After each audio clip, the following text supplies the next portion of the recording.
Last time on the Wrestling Wrealm. A breakout superstar when it comes to specifically the world of professional wrestling, as I'm talking about a superstar or a newcomer that sort of comes onto the scene and right away sort of grabs the attention of the audience.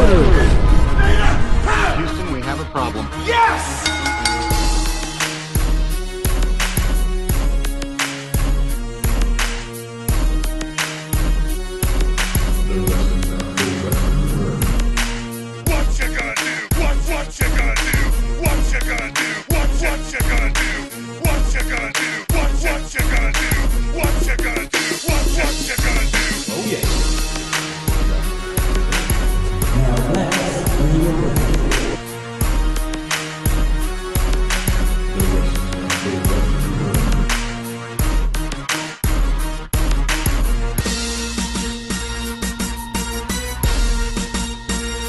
Across the border.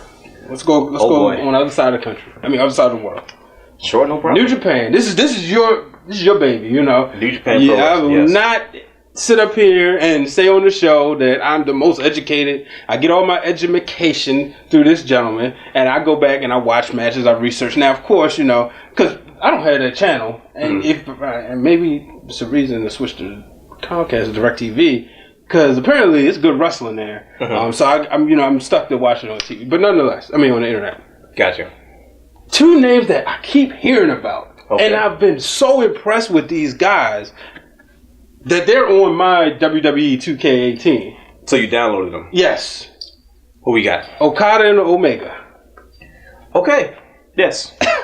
Kazuchika Okada and Kenny Omega, the cleaner himself. I would be remiss if I didn't first pay tremendous respect to the original breakout star of New Japan. And that's Tanahashi Hiroshi. Hiroshi Tanahashi, however you decide to, I remember when you first told me about him.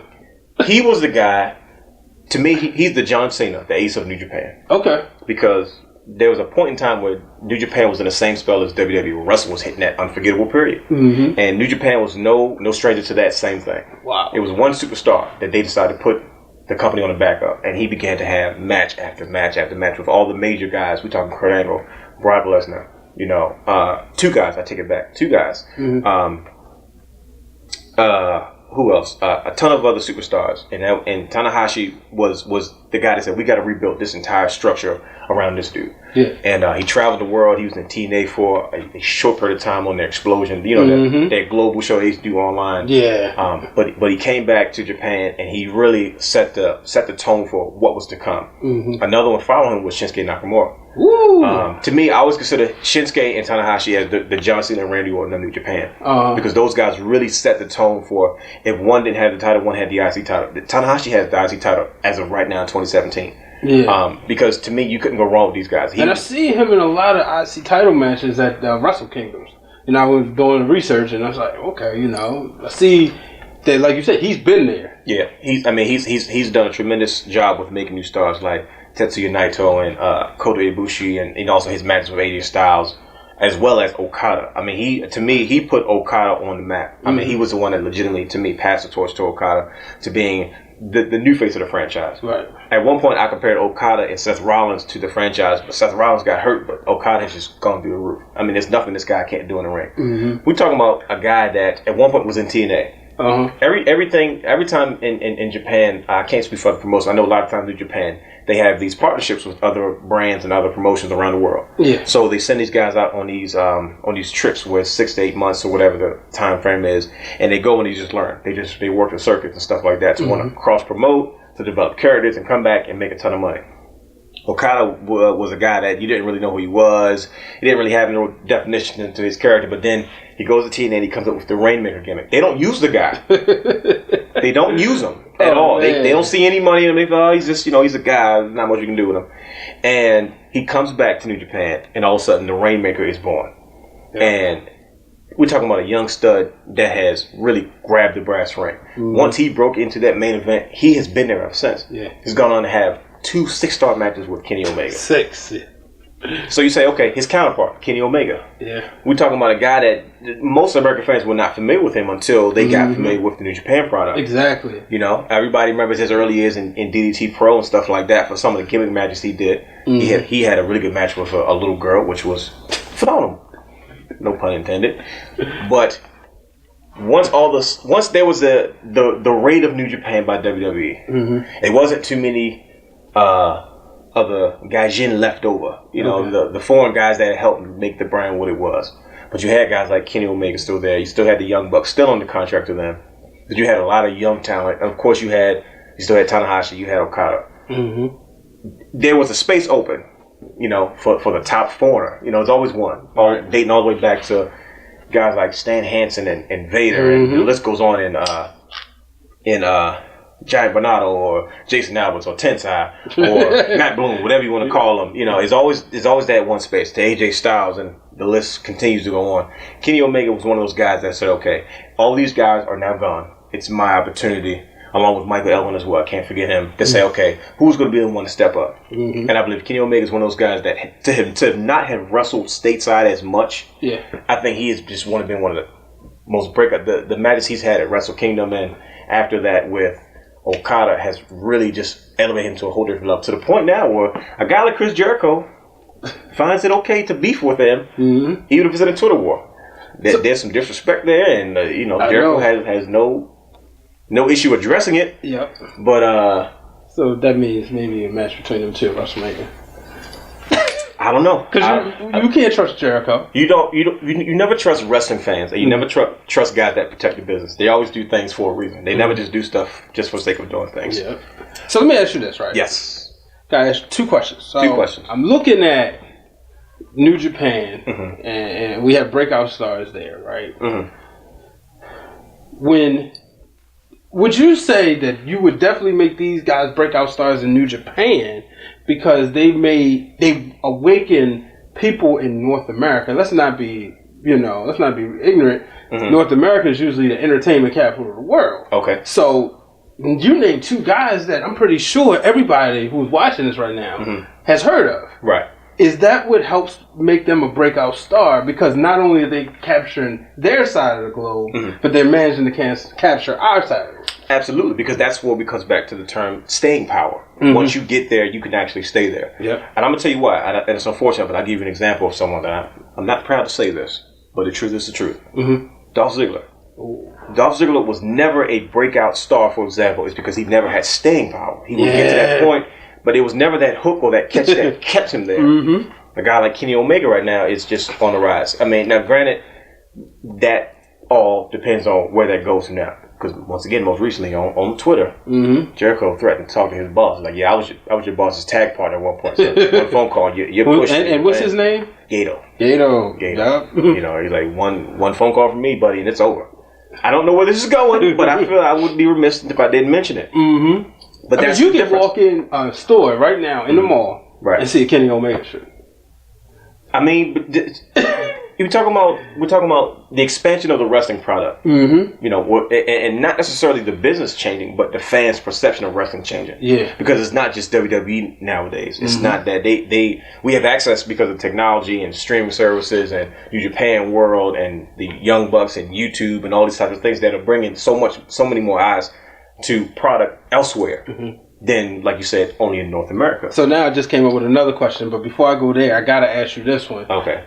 What makes Okada so special? Because we cannot say that 2017 was a necessarily down year for the WWE, right?